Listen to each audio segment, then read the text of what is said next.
audacity to want to lie to the world. It's in the middle of nowhere. They were beating us every time we stopped seeing. It was almost the perfect hatchet job. They nearly got away with their well-choreographed story. However, a hot dog, chicken and chips is what sold them out. Now Joana Mamombe, Cecelia Chimbiri and Netsai Marova regret how a stopover at a fast food shop exposed their deception. Wednesday, May 13th, 2020, seemed just like any other day under Zimbabwe's COVID-19 lockdown. Most businesses in the capital Harare were open after weeks of tight regulations to control the disease, and citizens were slowly finding their feet under a new normal. Suddenly, shocking news shook the country that afternoon. 3 opposition MDC Alliance youth leaders had reportedly been arrested for demonstrating against the Zimbabwe government.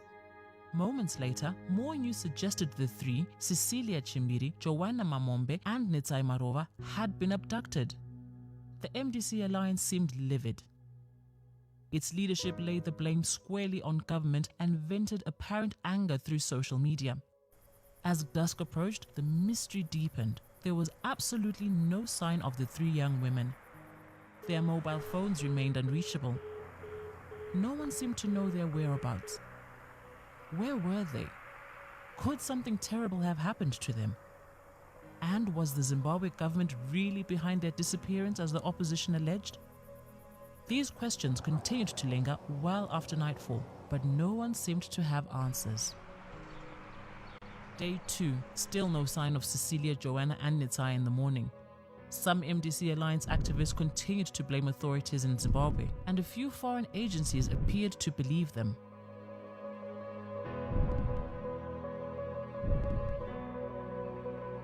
The Zimbabwe Republic Police shot back, saying the 3 were neither arrested nor in their custody.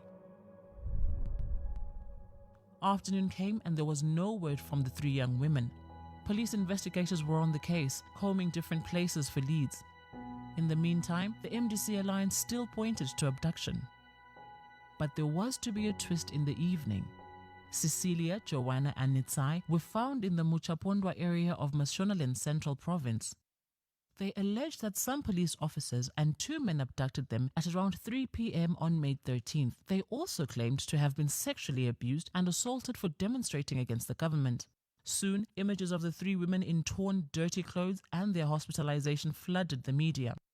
Their stories stoked emotions and appeared true. However, a few days later, investigators unearthed vital evidence to prove that the whole story was nothing but a hoax. Investigators started by interviewing residents and business owners in Warren Park suburb, the scene of the demonstration and where Cecelia, Joana and Netsai were last seen. No meaningful leads were established. After days on the lookout, there was finally a breakthrough in the investigation. Detective Charles Makura's team decided to trace the women's movements using cellular phone tracking technology.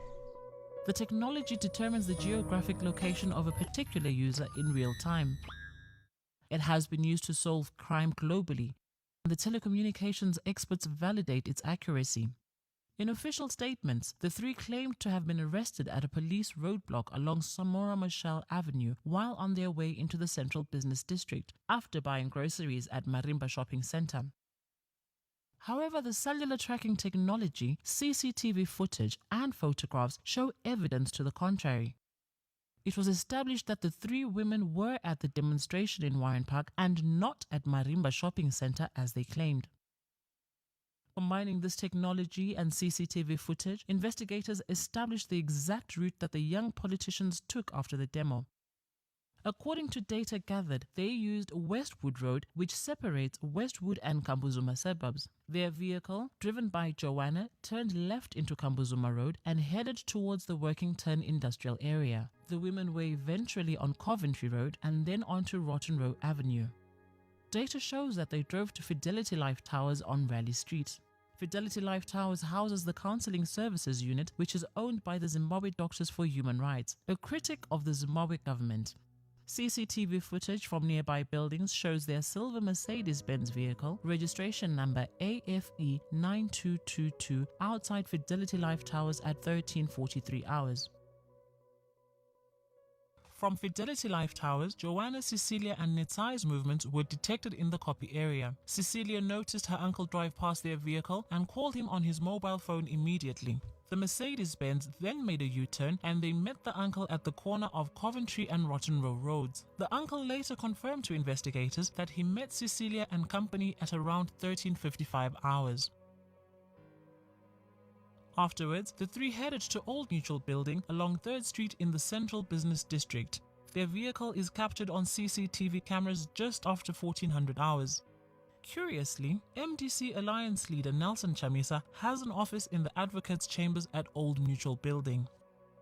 After their 3rd Street stopover, the tracking technology places them at the corner of Baines Avenue and 6th Street. Moments later, they were on Golden Stairs Road in the Ashbrittle area before making a U-turn and heading to Belgravia suburb.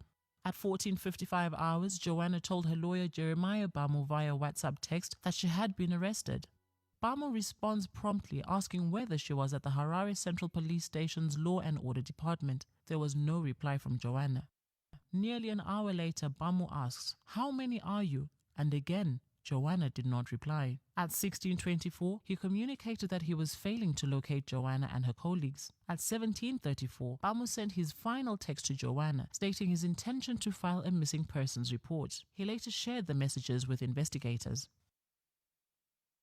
CCTV footage from 5 cameras shows the trio arriving at Belgravia Shopping Centre at 16:45 and parking outside a food court. The vehicle registration number AFE 9222 appears clearly in the footage. Soon after, Cecelia, who was in the back seat, and Netsai, the front seat passenger, are seen disembarking, presumably to order food, but seemingly sensing that they might be noticed, the two quickly jump back into the vehicle. The footage shows Cecelia still wearing the same clothes that she wore for the demonstration earlier that day. Her brown floppy hat matches the one in photographs taken as she protested along Joana, Netsai and other MDC Alliance youth members. The black leggings and black mini dress she wore in Warren Park also matched those in the Belgravia CCTV footage. A fast food shop manager who served the three from their vehicle told investigators that she was attracted to the headband of the passenger in the front seat. This suggests Netsai was the one in the front seat, as the headband the manager described matches the beaded headgear she wore for the demonstration. In her statement to detectives, Netsai herself mentions that she was in the front seat of the Mercedes-Benz on the day. She says, "Joana Mamombe was driving her silver Mercedes-Benz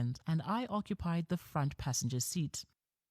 The fast food shop manager told investigators that the three women did not explain why they wanted to order food from their vehicle. The manager's statement reads in part, "At 16:52 hours, I was alerted that there were clients who wanted to purchase some food. One lady, who was in the front passenger seat, greeted me and asked if she could give me a food order. I inquired as to why they were not alighting so that they could buy their food. The lady who gave the food order said, 'Pakaipa,' meaning that there is something wrong."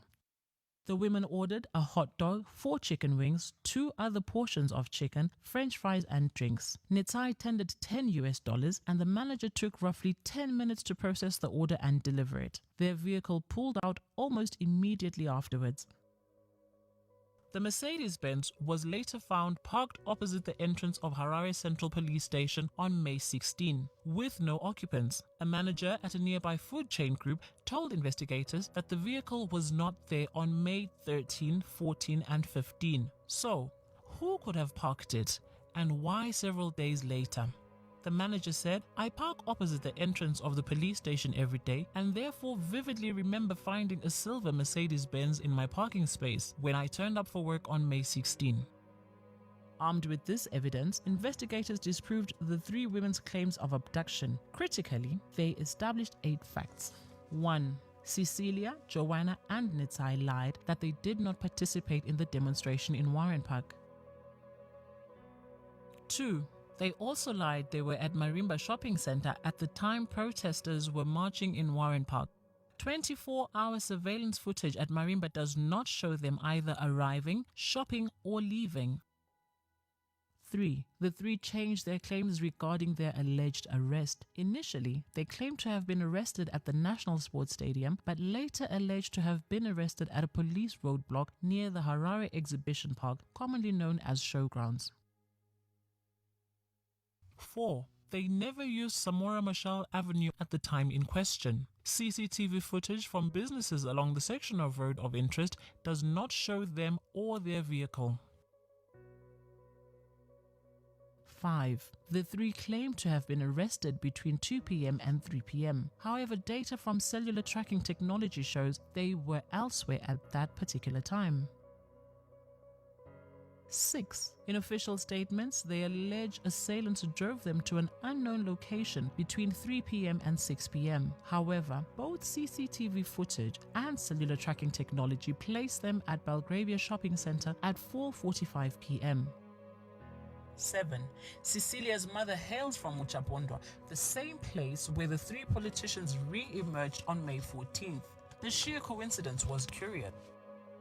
8. The vehicle was parked opposite Harare Central Police Station on May 16th and not May 13th as the women claim. But to eliminate any doubt, detectives dug up evidence on the three women's internet activity on May 13th, 2020. Web data shows that all three blocked incoming calls on their cell phones but kept the mobile data function operational. Joana Mamombe was online until after 9 p.m. on the day she was allegedly abducted. An empty cell phone package was later discovered in their vehicle, suggesting that they used that new phone for their web activity. Investigators also came across the three women's regular cell phones in the Mercedes-Benz, but the new phone was nowhere to be found. Their original handsets were found under a bag in the footwell behind the driver's seat. Empty fast food packaging was also discovered in the vehicle. As detectives searched for more clues, the MDC Alliance continued with its abduction allegation.